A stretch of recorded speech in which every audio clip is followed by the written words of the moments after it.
Hey y'all, it's your girl Claudia Jordan. Happy Friday. We are back with TGIF. Of course, we're here to spill the tea and break down the biggest headlines in the news and on social media. And later on the show, we are highlighting Black veterans with filmmaker Barb Darwell and Army veteran Robert Downey Jr. You don't want to miss this very important interview. So sit back, relax, and get ready to sip on this hot tea. Please welcome Al Reynolds. What's up, Al? Hey, what's going on, Claudia? I am good. And please welcome Armand Wiggins. What's up, Armand? Hey, everybody. What's going on? Okay, so it's Friday. So do y'all have any plans for the weekend? Al, let's go to you first. What you doing this weekend? Absolutely. So, I teach at Bowie State University, the oldest historically Black college in Maryland, and they're graduating. The class of 2024 is graduating this weekend, and they tapped me to be the announcer of the name. So I'll be there in the heat with all these very happy parents and happy students as they cross over from being students to the real world, all 250 of them. Super excited about this. Congratulations to the class of 2024 at Bowie State and all the graduates this year. We salute y'all. Okay, Armand, what's your weekend looking like? What you doing out there? I'm in Puerto Vallarta right now, and so I'm on a little spring break vacation for myself, and I'm having a good time for the weekend. Okay, all right. I too am island hopping. I'm in Aruba for Soul Beach. Mariah Carey's performing on Saturday, and Boys and Men on Sunday, and Earthquake, the comedian, on Friday, and we are going to have a good time. I'm trying to stay out of that casino, though, because they already got me for a little something. So we're going to see what happens. All right. Hey, before we break down your favorite topics and get to the mess, we are going to kick off the show by celebrating the blooming of flowers and the cool breeze of spring in our tea happy hour.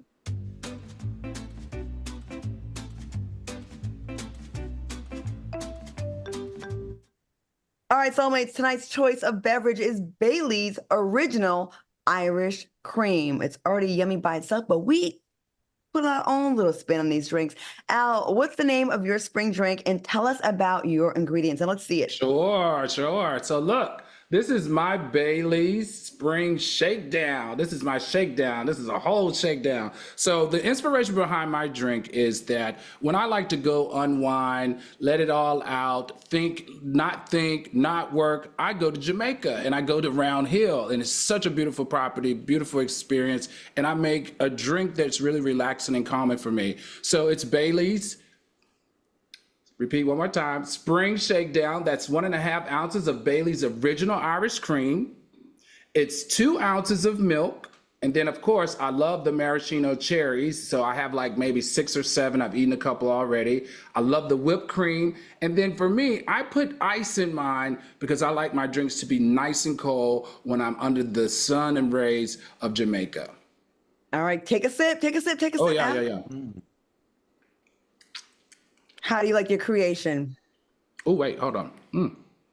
About to chug that thing. Okay. This is really good. All right. Good to know. Armand. Yeah, it's nice. Armand, what did you create with your Bailey's Original Irish Cream? And let's take a look at it as well. Okay, yeah. So I created, Bailey's Spring Bling. Spring Bling, that's when, that's for Black people. When we go out, Black young people, that is our version of spring break. And so for me, Bailey's goes real good with chocolate, and I'm chocolate. So at the end of the day, I put 1/2 ounces of Bailey's Original Irish Cream in my drink, half an ounce of heavy cream, whipped cream, and a lot of chocolate syrup because it's spring bling over here and I'm on vacation. So I think this is a great vacation drink for me. And let's sip it. 1.5 ounces of Bailey's, right? You said a half, but I think you meant 1.5. Oh, yeah, 1.5. Excuse me. A half. 1.5. You need that 1.5. Child, I was just trying to hurry up and get to the drink. Yes, 1.5. Okay, I'm sorry about that, soulmates. 1.5, child, and it's worth every ounce, okay? It looks pretty too. Okay. Very nice. Well, Armand, we have a lot in common with our drinks. My mouth-watering beverage is called Spring Fling-a-ling, and I include the following ingredients in my drink: 1.5 ounces of Bailey's Original Irish Cream, 3 tablespoons of chocolate syrup, whipped cream, and some chocolate sprinkles. I also got some extra ones that I just keep on putting on top because it's just so good. Lots of chocolate at the bottom. So I do think Bailey's goes fantastic with cream, with chocolate, with the cherries. I think that we all have home runs here. Let me take a sip of this. Let me see what it's hitting on. Ooh, I'm about to act up. This is so good. I love it. Shout out to Bailey's and Soulmates. We'd like for you to join in on the fun, but please make sure you drink responsibly. And I hope you enjoy our recipes and maybe implement them into your drinks. All right, fellas, let's cheers to an amazing show and an amazing 2024. Cheers. Cheers. Cheers. Amazing 2024. Amazing show. Thank you, Bailey's. Bank had bounce on him real quick. All right, promotion considerations furnished by Diageo. Now that we had that amazing drink, let's get into some topics. It seems like 23 Grand Slam title holder Serena Williams is ready to get back on the tennis court. Serena wrote, "I'm ready to hit some balls again." Now, this message comes just 2 years after she announced her retirement in 2022. We've spoken about Serena many times on the show. Are you guys ready to see Serena back on the court? Al, what do you think about this? Oh my goodness. Absolutely. Absolutely. She is a cultural and a social icon. She really redefined the history surrounding tennis for both men and women, and especially men and women of color. To me, she will always be the queen of tennis. So if she decided she wanted to come back and win the 24th Grand Slam, then she should. But listen, Claudia, she's not only won 23 Grand Slams, she's also won 14 Grand Slams with her sister in doubles. I mean, this woman has just changed the history of tennis. And if she wants to come back, I'll welcome her with open arms. All right, Armand, what are your thoughts? Absolutely. I agree. I feel like come back to tennis, because then we can stop talking about that ashy makeup and those terrible outfits and those nasty wigs. So Armand. no, honestly, I'm just saying we've got to divert the attention. And I feel like when you cannot talk about her tennis game in a negative way, so I think in this aspect, yeah, come back. Because we need to start talking about her in a more positive light again. And we haven't been doing it for a long time. And not for nothing, people retire all the time and feel like, I really miss the love of the game and the love of the sport. And they want to get back out there. And if she's willing and able and she can compete at the same level that she's been doing it at, I say, absolutely, get back in the game and let's talk about some good stuff. I think when you're great so early on in life and then you have a lot more life to live and you're retired out of the love, that's got to be kind of tough. I can't imagine. But I do think that she kind of rushed. Like she got back out there very shortly after she had her baby. And I think she needed more time. And I have no doubt that she can come back and dominate again. I hope she comes when she's 1000% ready, because that's Serena Williams. And we cannot stand hearing anyone talk bad about her game. Because that's what we're not going to let y'all criticize her. That woman has been through a lot, her and her sister, being groundbreaking in tennis, being women of color, Black women, proud Black women. So I want her to come back when she's really, really ready, 100%. So there's no excuses and no one can speak ill on her name when it comes to the game of tennis, because that is our girl here. All right, Representative Jasmine Crockett is turning her viral shade into an actual business. According to The Hill, Jasmine's campaign team filed the trademark application for her infamous phrase, bleach blonde, bad built, butch body. What are your thoughts on this smart business move, Al? What do you think? I get it, Jasmine. Chase your corn.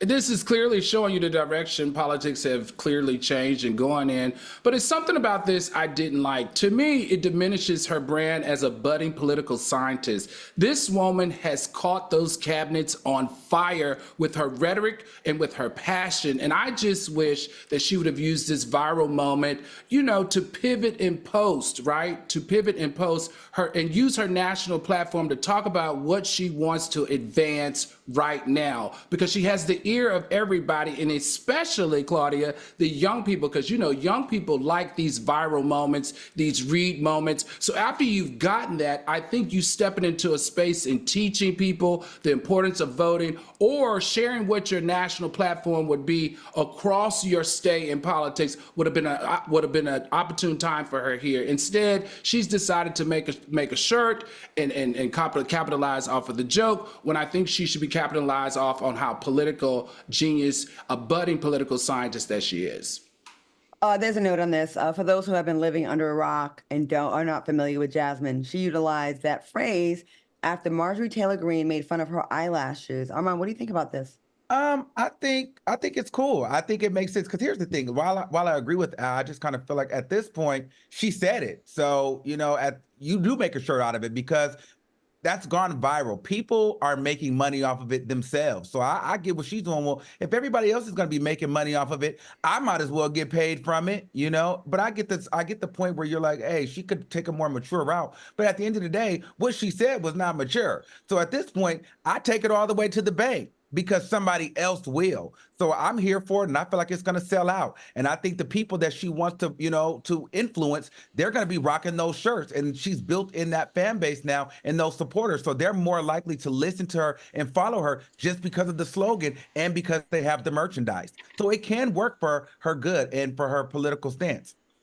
You know, at first, I'm not gonna lie, I kind of agree with Al at first. Like, I was like, oh, that's a little immature. Like, I don't want them to be like, oh, she's just trying to do a clout. But then I had to refocus and remind myself that this is where politics is now. It's not serious like it used to be. Like, once upon a time, this would be probably very much looked down upon, like, wow, this is trifling or this is beneath you.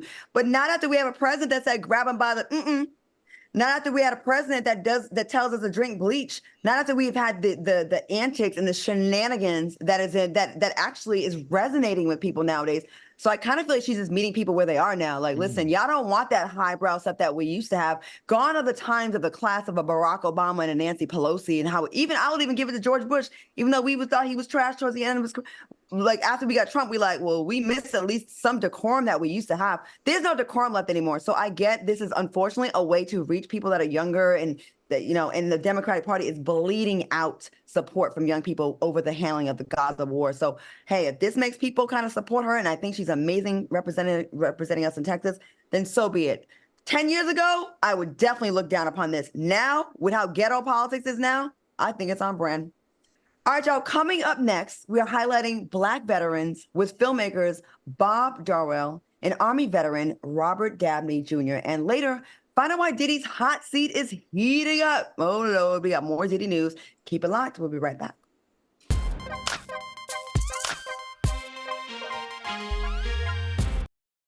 Freedom. It's at the core of who we are. The freedom to live without fear, to jog where we please, to wear a hoodie. The freedom to breathe. Before we celebrate the freedom most Americans have, we must fight for the freedom all Americans deserve. Because all lives can't matter until Black lives matter.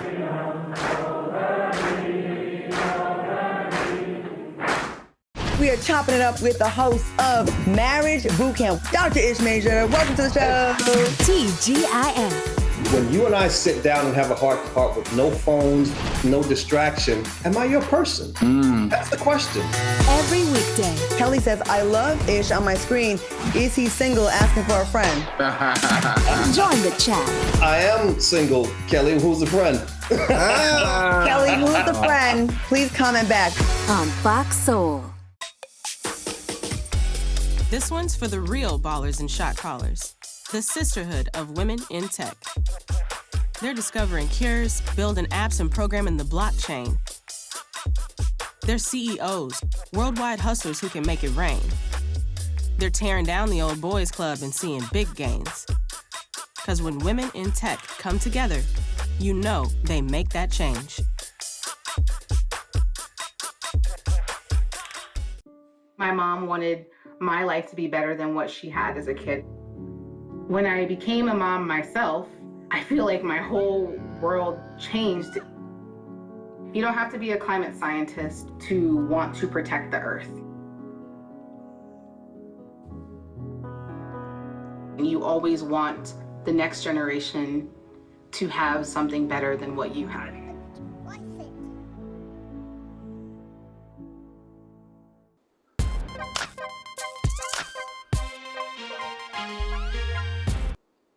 Welcome back to TGIF. All right, y'all, with Memorial Day right around the corner, what better way to celebrate than to highlight a new documentary that calls attention to the stories of 12 Black veterans. Please take a look at the trailer for the film Black Uniform. Well, ever since I was a kid, I wanted to be a pilot. The Army had this notion that men of color didn't have the skill to be pilots, so they did not have men of color flying airplanes. There was always something about serving my country, and then at the end of that service, there will be a return on that. I didn't know what I wanted to do after high school. There were no options in my community. Rich people don't fight wars. One of my thinking was when I went into the Navy that, hey, it's going to make me a man and I won't be gay. I lost my leg and half my stomach. When you lose something, you feel like a half a man. Just simply because they were black, did they get bad treatment? Yes. Even though you made it home, there's still a war going on. When we were wearing the uniform, we knew what our role in society was. I'm serving my country right now by serving the women and the men that my country left behind. Soulmates, please join me in welcoming attorney turned filmmaker Bob Darwell and Iraq war veteran Robert Dabney Jr. Welcome to the show, fellas. Thank you for having us. All right, so Bob Wardell and Robert Downey Jr., thank you for joining us. And so tell me, how does it feel to be talking about this historic film? Well, I got to see it recently with Robert for his first time seeing the picture just a few weeks ago in Iowa. How did you feel about it, Robert? It was, I share with you, a dream come true in a sense of being able to tell my story in front of a national audience, being able to share a little bit about my experience and the experience of my brothers and sisters that served was something that I never imagined that could happen. And to be able to hear the reactions of the audience to our stories and to what we do after we leave service was really enlightening. It was heartwarming. Speaking of enlightening, Bob, you were actually a lawyer before becoming a filmmaker. What made you want to start making documentaries? Well, I think I'm still actually an entertainment attorney, been practicing for my entire career in Los Angeles. I'm at Shepard Mullen, and I've worked on hundreds of movies, helping other people get their vision and their dream come true.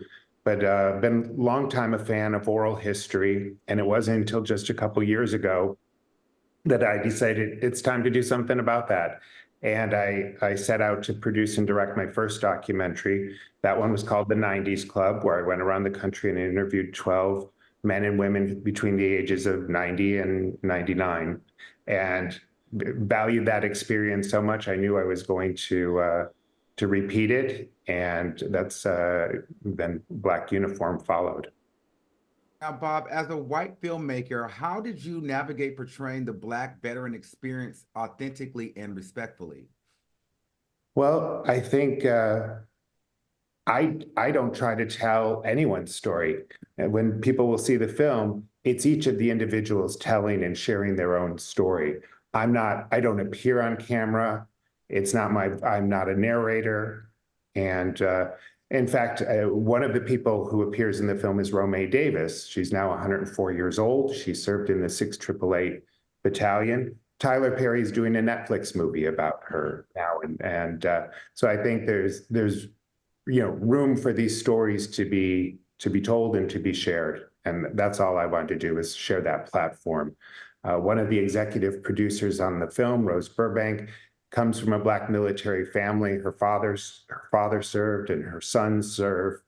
And a majority of the camera operators, when I traveled and worked around the country, were people of color and or veterans, and that was important to us. I love that. All right, now Robert, because both names are Robert. Bob, Robert. Okay. In this documentary, you said there were no opportunities in your community. Why did you feel joining the military was your only option? I grew up in South Memphis, and I lived there for the last 10 years of my childhood.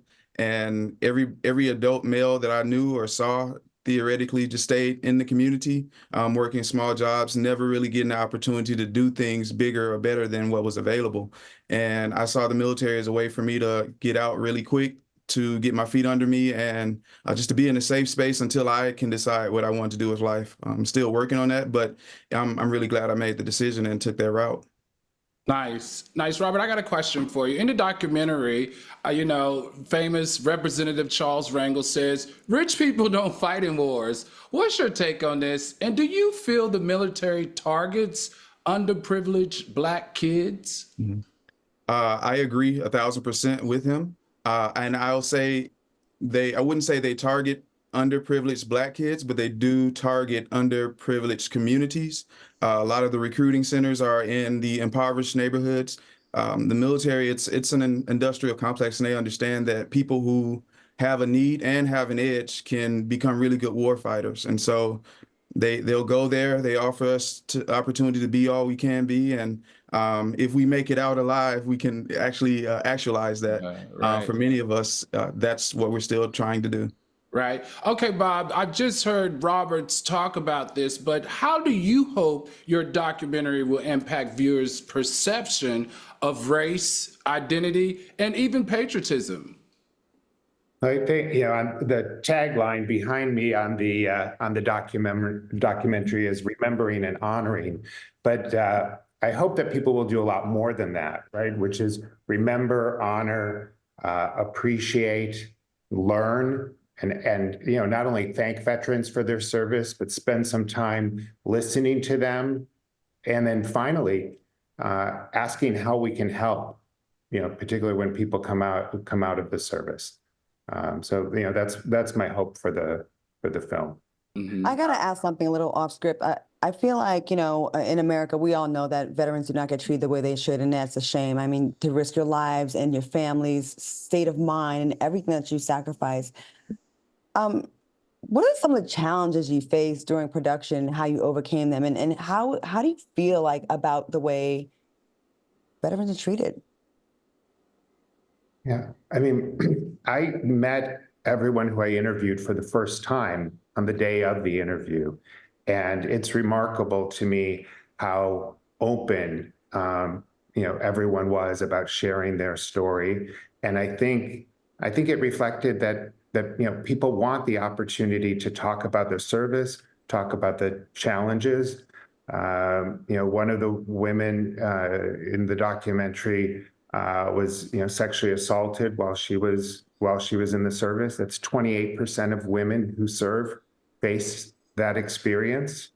And I think what we learned from hearing them talk is that they continue. Many people like Robert Dabney Jr. coming out of the service, they dedicate their lives to continuing to serve their community and often many other veterans.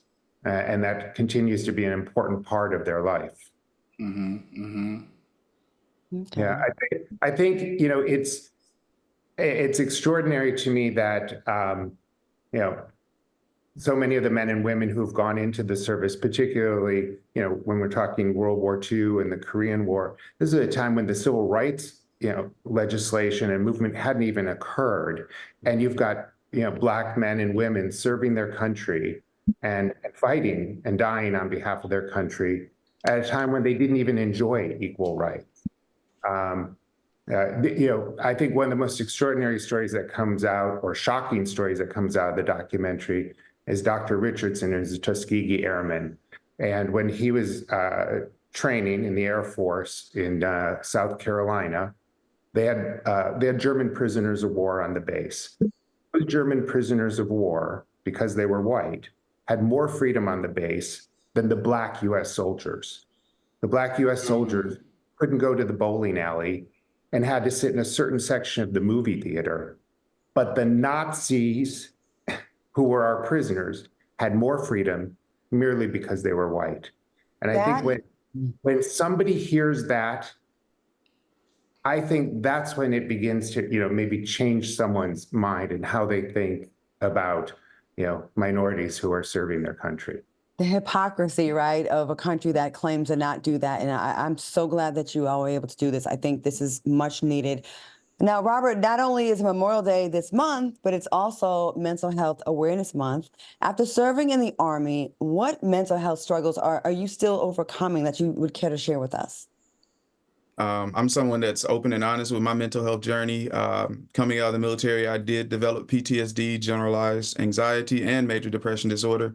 It's something that took me about 7 to 10 years to even come to grips with and to begin to treat or to seek help for. As of right now, today, I'm in a position where I can say that I'm thriving again. About 4 years ago, I was working as a hospital chaplain. I had to leave the position because my mental health suffered so much. But doing the work that I'm doing now and being able to work with other veterans and helping them heal is something that has helped to make more sense of the struggles I went through while in the military, and even the mental health challenges that I face. Now I see value in them because I'm able to help others that are currently still there, help them overcome and get to a place that they can thrive as well.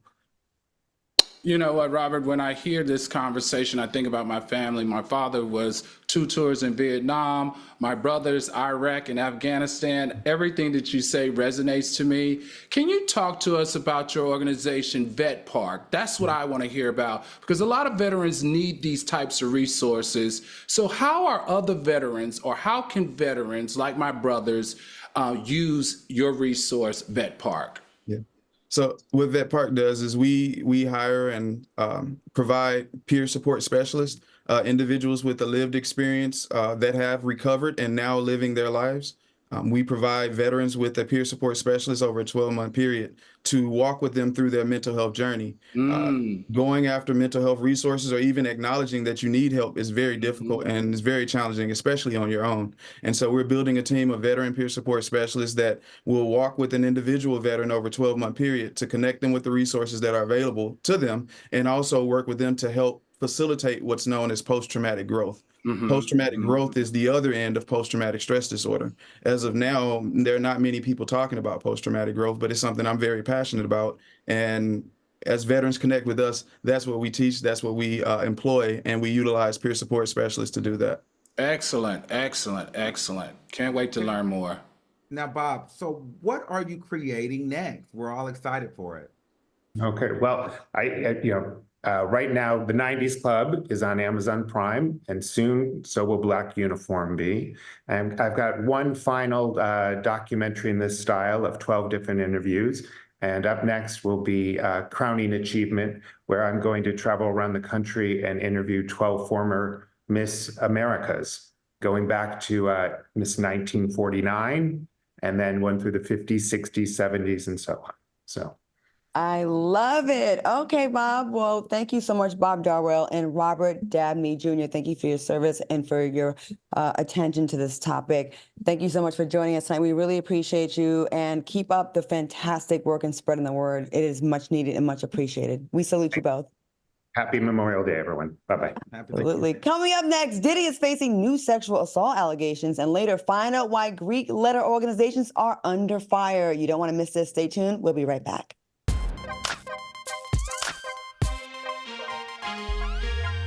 My mother was always very familiar with her neighborhood, but one day she stopped at the stop sign for much longer than usual, and she didn't know whether she should go forward or turn, and she wasn't even really sure where she was at. It was very unsettling for her.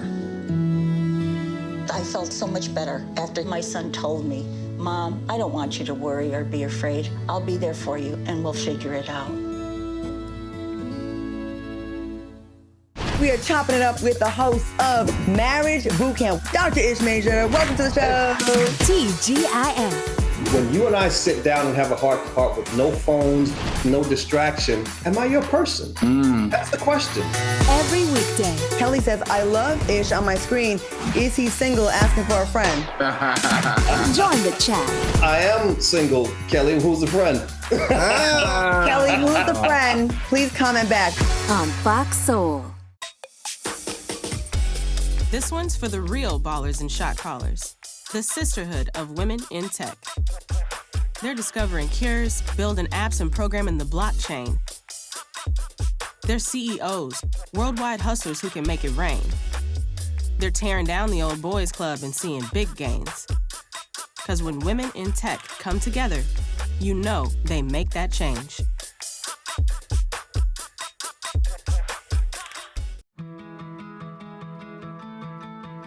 There was a time in my life where I was extremely homesick. I decided that I needed a pet. When I first saw a turtle, my heart was full. He jumped up and kissed me and jumped right into my arms. I immediately went up to the volunteers at the shelter and said, "I want him.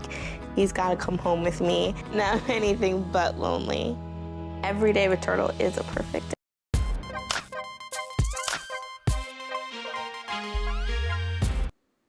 Welcome back to TGIF. You know, we don't just talk about hot topics. We also give you information that will make your life better. And today is no different. Now, warmer, sunnier days are calling. Fuel them up with Factor's no prep, no mess meals. Meet your wellness goals in time for summer thanks to the menu of chef-crafted meals with options like Calorie Smart, Protein Plus, and Keto. Factor's fresh, never frozen meals are dietitian approved and ready to eat in just 2 minutes. So no matter how busy you are, you'll always have time to enjoy nutritious, great tasting meals. Make today the day you kickstart a new healthy routine. What are you waiting for? With 35 different meals and more than 60 add-ons to choose from every week, you'll always have new flavors to explore. Now, crush your wellness goals this May with dietitian approved meals and ingredients that you can trust. Make your day delicious from breakfast to dessert. Stay fueled with easy, nutritious options. Treat yourself to a restaurant quality meal that feature premium ingredients like filet mignon, shrimp, and blackened salmon. Sounds really amazing. Keep kitchen time to a minimum. Factor meals are ready in 2 minutes. No shopping, prepping, cooking, or cleaning up. We love that. Enjoy effortless support from your lifestyle. For your lifestyle, choose from 6 menu preferences to help you manage calories, maximize protein intake, avoid meat, or simply eat well balanced. Head over to factormeals.com/T50 and use code T50 to get 50% off your first box. That's right, 50% off your first box, plus 20% off your next month. That's code T50 at factormeals.com/T50 to get 50% off your first box, plus 20% off your next box while your subscription is active. Al, what are your thoughts about Factor Meals? I want to tell you, Claudia, this one is a winner, guys. Soulmates, this is a winner. You know that not only am I watching my intake, I'm trying to lose some weight. So I have chosen the protein one. The meats are insanely fresh and delicious and tasty, as well as the vegetables. They usually always give you a meat and a vegetable, and it helps me without thinking about it with my portion control. And it's portion control that actually tastes good. I've eaten all 7 of mine that I tried and looking to order definitely 3 more weeks of it. All right, that's quite an endorsement. Armand, are you excited about your Factor Meal? Let's bring you in on this. What do you think? You're a Yeah, customer of this, actually, right? I love Factor. It actually works for me a lot. I use it all the time because for me, I've been on this fitness journey and I'm not a real meal prepper. So Factor is my meal prep. So you have it all set up for you. And then too, for the juicers out there, they have a variety of different juices like beet juice and, apple ginger juice and carrot juice. So really healthy choices that kind of can help you on your fitness journey if you're not really that kind of cook or you're not that type of person that gets up and juices in the morning. So it's really helping me with my diet and my food intake as well. So I love it for that. And, I'm seeing the results in my body. All right. Well, we'd love to hear that it's working for both of you and you enjoy the product. Promotional considerations furnished by Factor. Check them out. All right, y'all, let's get back to some topics. Diddy's hot seat is burning up after another sexual assault allegation is making its rounds on social media. Former model Chrissy McKinney claims that Diddy forced her to perform oral sex after a Men's Week fashion show back in 2003. Crystal stated that she was allegedly drugged during the encounter, which caused her to pass out. But once she regained consciousness in the back of a taxi, she then realized she had allegedly been sexually assaulted. Al, I'm going to you first on this. What are your thoughts on this new report? Well, I'm gonna tell you what, all of these new reports are damaging, and this one is even more damaging. Understand that, including Cassie, this is the 6th allegation since Cassie came forward. And the truth is, for anybody that's his lawyer or trying to save face with him, you simply cannot stop the allegations from coming forward. And now, even as the number increased, the credence of them increased, and the people believing that it happens increases. So that's the problem here. I feel very, very, very vindicated in knowing that when Cassie brought this forward, for some of us, there were ones of us who believed her. And this is why Cassie gave women the power and the courage to come forward, and they are. And this is not, and let me repeat, not looking good for Diddy. I like to say women and men have come forward about Diddy. So he's just victimizing everyone, allegedly. Armand, what do you think about this? I believe it. I believe it. I believe it all. And at the end of the day, what's interesting to me is, guys, this is not going to end until Diddy is broke and in jail. You know, like, they're not going to stop. And even then, it may not stop. So there's no way for Diddy to get out of this. He's going to jail eventually. Somehow, some way, somebody is going to get him, because the allegations are not going to stop. And I don't feel like these are really allegations. I feel like these are true things that have happened. And somebody's going to get him. And unfortunately, it's over for him, or fortunately. You know, a lot of people are quick to like discount people when they come forward. Oh, you're just doing it for clout or for money. Do you know how embarrassing it is to come forward and say, I gave him oral, you know what I mean? Like, he forced me to do it. And then years later, like, she knows that people are going to come for her. She knows people are going to doubt her claims. She knows his fans are going to probably be harassing her. That's why I tend to be more on the side of the accusers, because I don't think it's as easy as people think it is to kind of get money, quote unquote, out of someone once you come up with these claims. Like, who's the money coming from? He's not going to pay her now. She put it out there. I just feel like, you know, for years I heard the rumblings on the streets about Diddy, you know, and no one could really, it seemed like a lot of people were afraid to really, really speak on him. But once Kathy kicked that door down, and she kind of paved the way for people to feel a little bit more like they're not alone in this. And I want to just make this very clear. People just don't abuse someone one time. It's not like, oh, I don't know where my head was. That's usually a pattern. That's usually part of who you are. You know, it takes a while to get there. And once you're there. You know, Jeffrey Dahmer's not killing one person. He's killing several. Like, it's just who you are, unfortunately. And I just want to just caution people to not be so quick to discount these people. I saw some horrible comments and people kind of like not really showing her, you know, grace, like maybe for her race, or just, oh, why you wait so long, or accusing her of jumping on the train.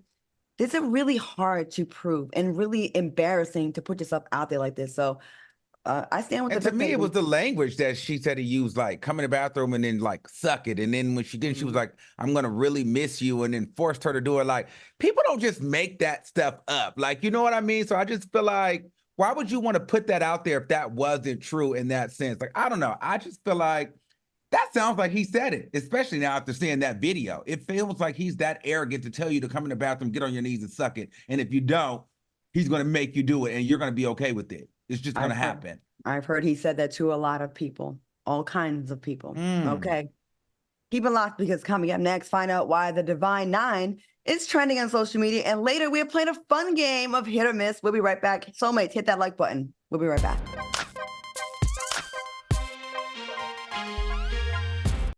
My mother was always very familiar with her neighborhood, but one day she stopped at the stop sign for much longer than usual. And she didn't know whether she should go forward or turn, and she wasn't even really sure where she was at. It was very unsettling for her. I felt so much better after my son told me, Mom, I don't want you to worry or be afraid. I'll be there for you, and we'll figure it out. We are chopping it up with the host of Marriage Boot Camp, Dr. Ish Major. Welcome to the show. TGIF. When you and I sit down and have a heart-to-heart with no phones, no distraction, am I your person? That's the question. Every weekday. Kelly says, I love Ish on my screen. Is he single, asking for a friend? Join the chat. I am single, Kelly. Who's the friend? Kelly, who's the friend? Please comment back. On Fox Soul. This one's for the real ballers and shot callers, the sisterhood of women in tech. They're discovering cures, building apps, and programming the blockchain. They're CEOs, worldwide hustlers who can make it rain. They're tearing down the old boys club and seeing big gains. Because when women in tech come together, you know they make that change.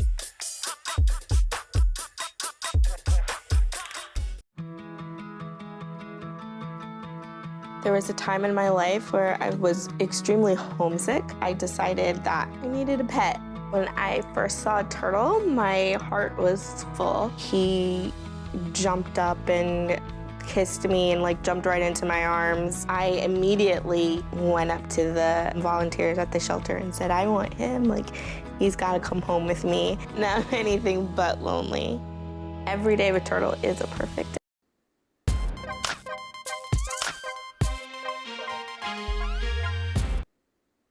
Welcome back to TGIF. All right, y'all, this next story has been trending all over social media. And in recent news, members of Greek letter organizations, specifically the Divine Nine, have been openly denouncing their memberships from the organizations. Now, many believe that these non-religious organizations are not in alignment with their religious beliefs due to their missions of idolizing their fraternity or sorority over God. Now, along with their questionable founding principles. So it's been an issue. What are your thoughts on this topic? Al, I know you are a Greek, so let's start with you. Yes, absolutely. I'm a proud member of Kappa Alpha Psi Fraternity Incorporated, and I've been a member for 31 years. I'm going to tell you this, for those that need to denounce the fraternity, I support you. I support you 110%, because what that lets me know from my vantage point is that you joined the organization for the wrong reasons. It's very clear that in the Divine Nine, we have what's called fraternal order. And although fraternal order does have a component of it that has rituals, it has nothing to do with idolizing someone other than God. I'm so sorry that that's your thought, or that that's what led you to believe, but that's simply not the case. For the Kappa Alpha, the brothers of Kappa Alpha Psi, we put excellence, achievement, and community service before anything else, along with God. The founding principles of the original founders was based in and out of the church environment. So I say, if you're uncomfortable and you feel like that you joined for the wrong reason, and it was because you were idol, you were praising or using your Greek letters to idolize them, then this is perfect option for you to denounce your letters, and I fully support you. Okay, Armand, what do you think? Yeah, I agree with that. I feel like if you feel like that's what that is for you, then go ahead and move on. But you don't have to make this big spectacle of it too. And I also think that we should be careful, because I'm not a Greek and I didn't really know much about it. But at the end of the day, to me, it felt like it was more about a community and a family and things like that, and community service. And so I just personally feel as though if that's not for you, move on. But that is not the only thing that we idolize. We idolize astrology and, zodiac signs and money and cars. There's a lot of different things. So I just think that we just start trying to put these labels on stuff because we all have like this new woke, new age way of thinking. And then we got to be careful about trying to tear Black institutions down to make them seem like there's something negative to it. So I don't know. It's not really for me to tear down, because I feel like it was put in place to uplift Black people. And so I'm not here to try to make or to demonize something that was here to give us an opportunity which we may not have had in other spaces before. There's other things that we can do to demonize, but I just don't want to demonize Black institutions. I'm wondering why now this is happening. Like, what happened to kind of like change some folks' minds? Like, is there a shift? Is something happening in these organizations? Is there because like when you go through it, I think that would be the time when you're going through your initiation, when you're trying to pledge and all that kind of stuff. I think that's when you'd be like, hold up, I don't think this aligns with me. But then to kind of like sit back and then like later on, did something happen? And I don't know that much about it. I never pledged. I never was into that. But, I do see a lot of people having great connections for life with them. But I wonder if something changed in the organizations to make this be a thing, because why are people running in droves from this? What is the issue is what I would like to know. Maybe we need to get a president of a chapter to come through and talk to us about this in the future. Okay, you have a president of a chapter right here. So what's the issue? This is something that's been going on since the life of the fraternity and sororities. This is nothing new. I think a lot of people, as they journey through their faith-based decisions, they then decide. Remember, a lot of our members pledged while they were in undergrad, and they're between the ages of 18 and 21. So how they felt then, what they valued then, has shifted and changed as they get older, and especially for our members who find themselves more dedicated to a faith-based mission that's not aligned with anything other than that faith-based mission.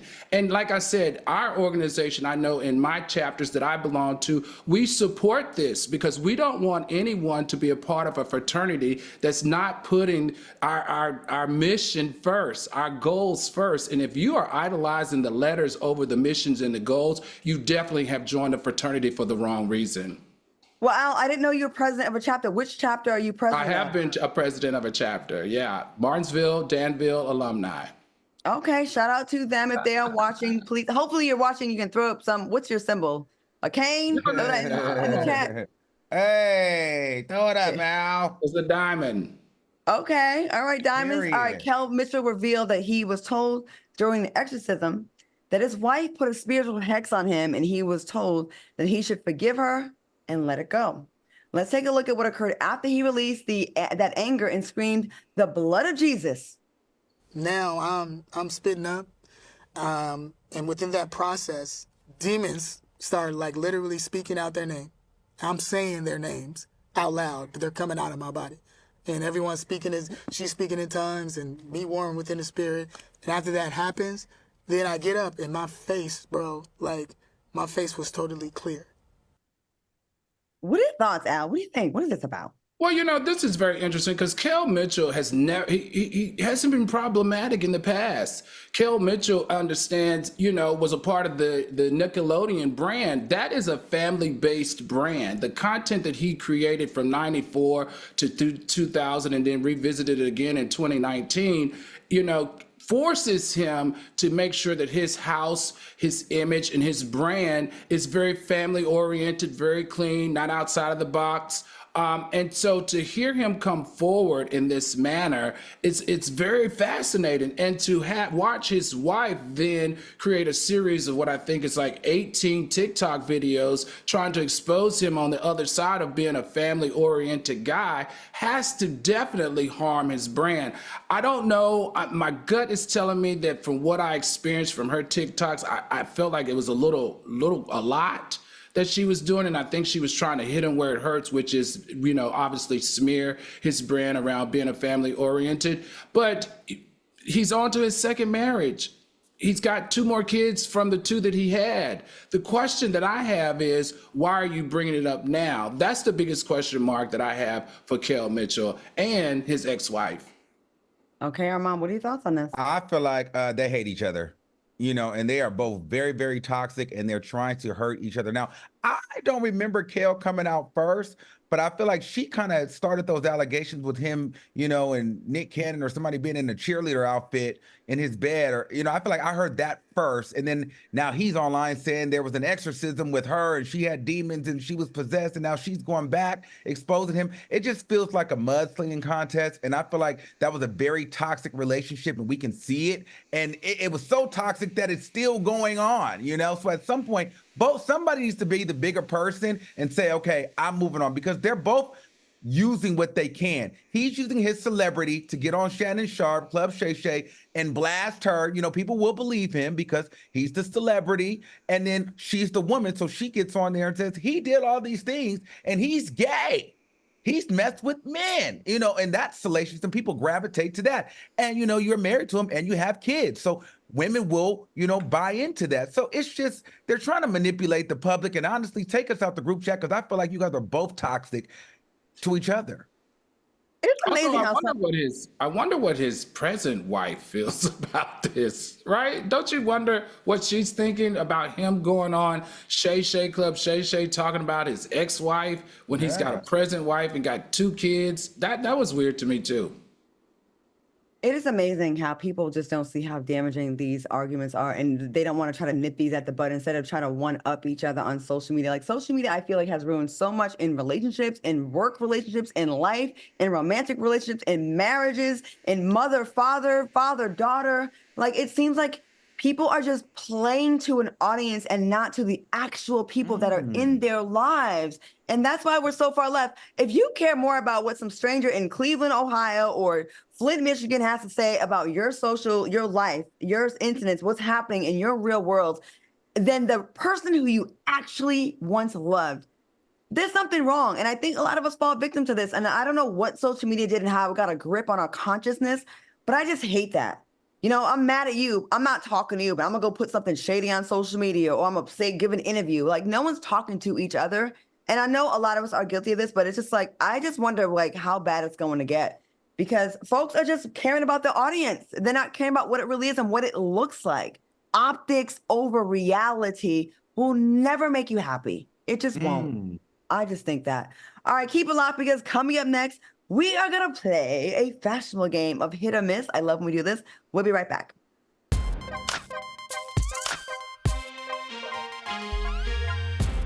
Freedom. It's at the core of who we are. The freedom to live without fear, to jog where we please, to wear a hoodie. The freedom to breathe. Before we celebrate the freedom most Americans have, we must fight for the freedom all Americans deserve. Because all lives can't matter until Black lives matter.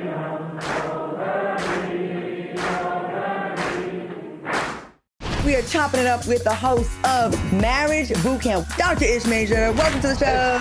TGIF. When you and I sit down and have a heart-to-heart with no phones, no distraction, am I your person? That's the question.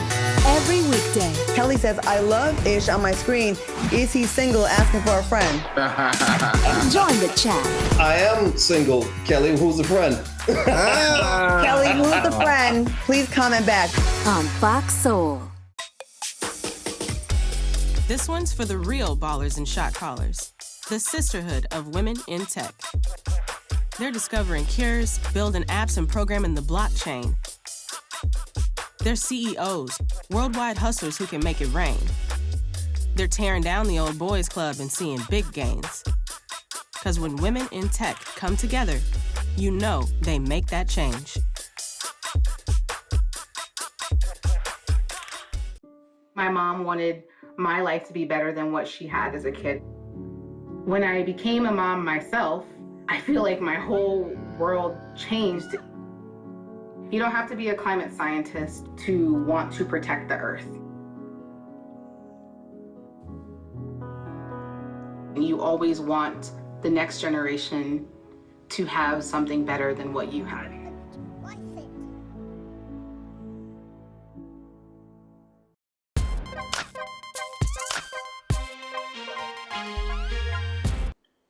Welcome back to TGIF. All right, y'all, let me get your thoughts on this post. It says, I can't lie. I'm tired of tipping. Everywhere I go, I'm tipping somebody, and I'm a good tipper. I'm just tired of making up the difference of what an owner should be paying their employees. Al, do you agree? No, I enjoy tipping because I always want the best service, and I found by tipping, you kind of get better and you get hierarchy.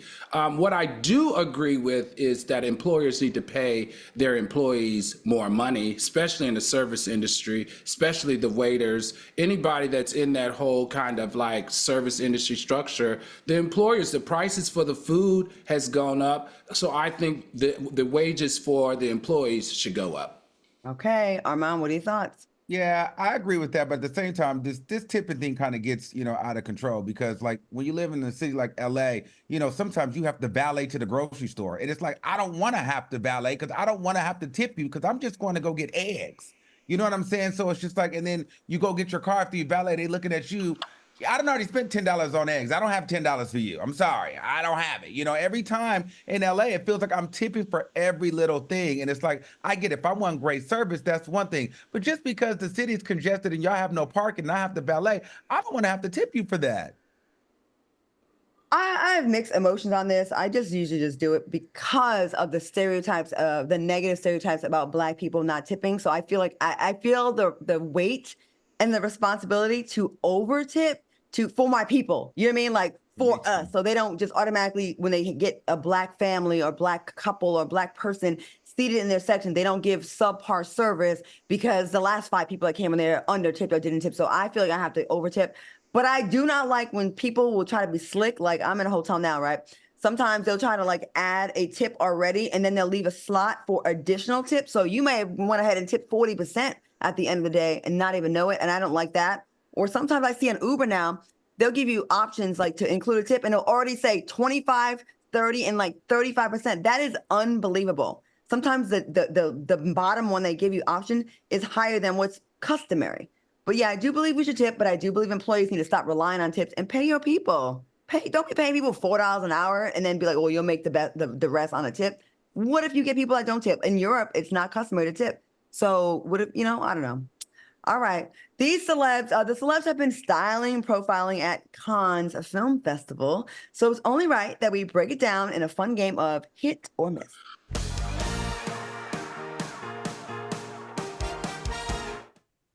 All right, let's cue the music. First up, we have Winnie Harlow. Hit or miss? Armand, what do you think? I like Woody. I'll say hit. No, I'm lying. That's a miss. I don't like that. Thank you. Al, what do you think? I'm gonna say that's definitely a miss. I like the color, but I don't know about the frills and all that stuff on the hat and the slacks. I really don't like this. I cannot stand pants. I don't like bell bottoms already, but the flaring out, I'm like, ugh, don't like it. Winnie, you are groundbreaking in your profession, but we don't like that outfits. All right, we have next up Emma Stone. Hit or miss, Al?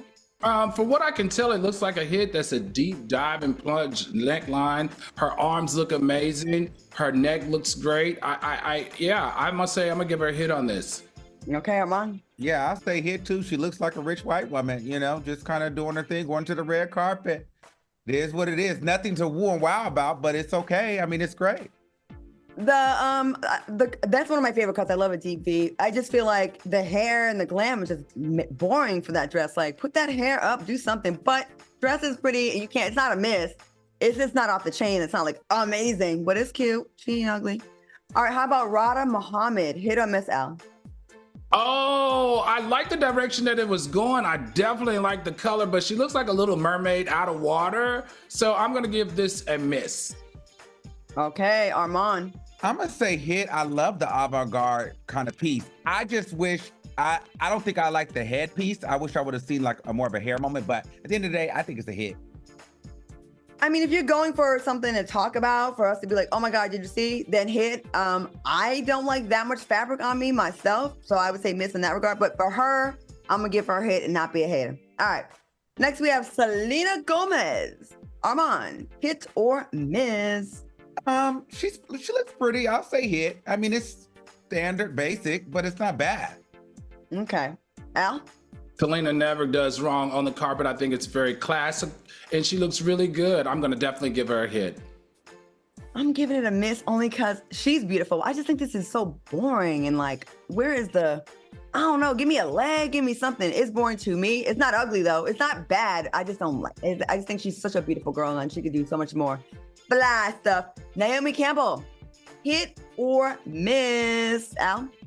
Naomi Campbell always kills it, I think, when she's on all the carpets, especially when she's on the film festival carpets. I'm also loving her hair because usually we're seeing it straight, but Naomi Campbell, as always, will be a hit for me.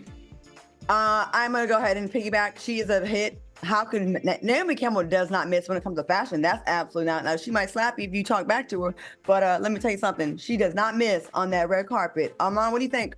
I think Naomi is always a hit for me.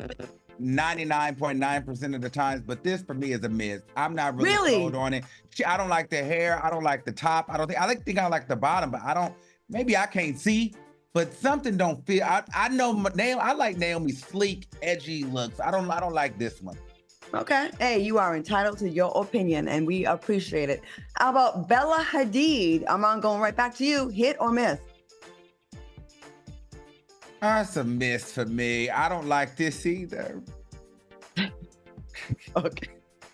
And you know what? You don't have to, and you do not have to build on that. Al, what do you think? Hit or miss? From what I can see, I'm gonna have to give her a miss. I'm not sure what's going on with this sheer, with looking like you have a shorter skirt underneath or a shorter dress underneath. But from what I can tell, the color is boring, her hair is boring, beautiful arms though, but this is a miss for me. We are all in agreement with that because I feel like I cannot stand them short. Like, you don't know if you want to be knee length, calf length, or short. Like, it's doing too much. And it looks a little bit cheap, and I know it wasn't. Yes. All right, real quick, Zoe Saldana, hit or miss, Al? Oh, Zoe, I really love her presence on the carpet, but this one right here, that second bow is throwing me off. I'm gonna definitely give her a miss on this one. Armand? Get rid of all the bows and just go black, and it's a hit. But the bows is a complete miss. It's giving me Cinderella when she tried to make her dress and the sisters ripped it up and it was bows everywhere. It's too much. I don't like it. Take those bows off and you'll have a hit, but I think that is way too much. And I like you. You are the bomb. You are too fly for this. And I'm not gonna blame you though, Zoe. I'm gonna blame your stylist because you fly. All right, y'all. I want to thank our special guests, Barb Darwell and Robert Dabney Jr., and my co-hosts, Al Reynolds and Armand Wiggins, for joining me tonight. Fantastic show. Thanks for watching us on YouTube. Make sure you run it back tomorrow and get those numbers up. Stay tuned for Street Flavor. You guys have an amazing weekend. Be safe, be careful, Thank and we'll you. see you back here Monday. Bye, fellas. Bye, soulmates. Bye. See you soon.